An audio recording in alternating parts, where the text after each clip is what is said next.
ကင်းပတ်ထွက်လာတဲ့စစ်တပ်ရင်နှံကြားဖြတ်မိုင်းဆွဲတိုက်ခိုက်ခံရပြီးစစ်တပ်ဘက်မှ4ဦးပြင်းထန်ထိခိုက်ဒဏ်ရာရရှိတဲ့တဲ့တင်ကိုတင်ဆက်ပေးပါမယ်ရှင်။မကွေးတိုင်းစလင်းမြို့နယ်မှာဒီဇင်ဘာလ6ရက်နေ့နေ့လယ်2နာရီဝန်းကျင်ခန့်က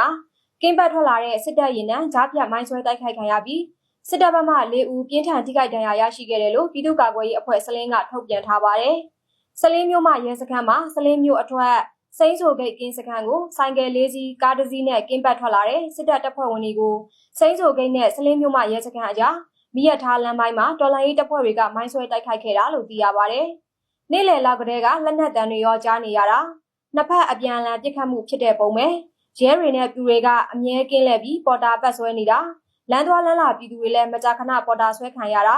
ညနေဘက်ဆိုအပြင်ကိုတိတ်မထွက်ကြဘူးလို့ဒေသခံတို့ကမြို့တော်ကိုပြောပါတယ်။ထိတွေ့တိုက်ပွဲ45မိနစ်ခန့်ဖြစ်ပွားခဲ့ပြီးစစ်တပ်ဖွဲ့ဝင်တွေကစလင်းမြို့မှာရဲစခန်းကိုညနေ4နာရီဝန်းကျင်ခန့်မှာပြန်လည်ဆုတ်ခွာသွားခဲ့တယ်လို့သိရပါတယ်။တိုက်ခိုက်မှုအတွင်းစစ်တပ်ဖွဲ့ဝင်တပ်သား2ဦးနဲ့မြင်းတင်ရက်ကွက်နေရဲတပ်သားအောင်ညီညီနဲ့ဖောင်းလင်းနယ်ထိန်မင်းခန့်တို့ထိခိုက်ဒဏ်ရာဆိုရင်ရရှိခဲ့ပြီးစလင်းစေးရုံမှာအရေးပေါ်ကုသလျက်ရှိတယ်လို့သိရပါတယ်။အဆိုပါတိုက်ခိုက်မှုကိုစလင်းမြို့နယ်ပြည်သူ့ကာကွယ်ရေးအဖွဲ့ကလှုပ်ဆောင်ခဲ့တာဖြစ်ပြီးတိုက်ပွဲအတွင်းစစ်တပ်ဖွဲ့ဝင်တွေထံမှ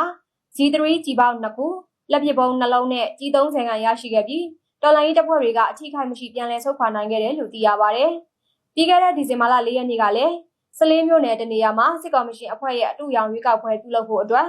ကျေးရွာတွေကိုမဲစင်းစစ်ဆေးပြီးပြန်လာတဲ့အင်အား60ကျော်ပါစစ်ကား2စီးကိုတော်လိုင်းရေးတပ်ဖွဲ့တွေကမိုင်းဆွဲတိုက်ခိုက်ခဲ့ရာ